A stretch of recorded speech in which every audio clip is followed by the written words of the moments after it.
من 5 شارع عماد الدين هكلمكم عن عمارة شفتها في الشارع. بصراحة يا جماعة طرازها جميل جدا.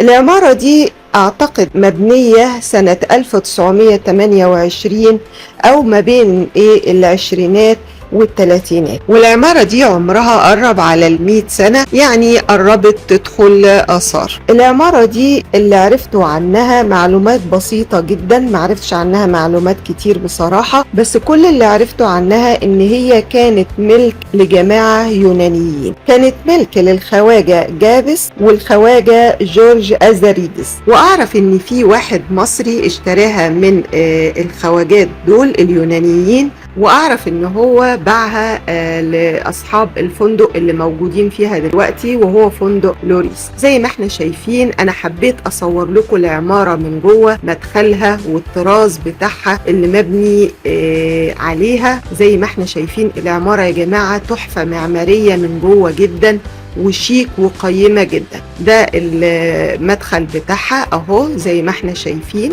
يا ريت لو حد يعرف معلومات عن العمارة دي يفيدنا بيها في الكومنتات ويعرفنا اكتر عليها. ودلوقتي هسيبكم في جولة تتفرجوا على جمال العمارة والمبنى من جوه بتاعها.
يا رب تكون جولتي عجبتكم واشوفكم في جولات جديدة.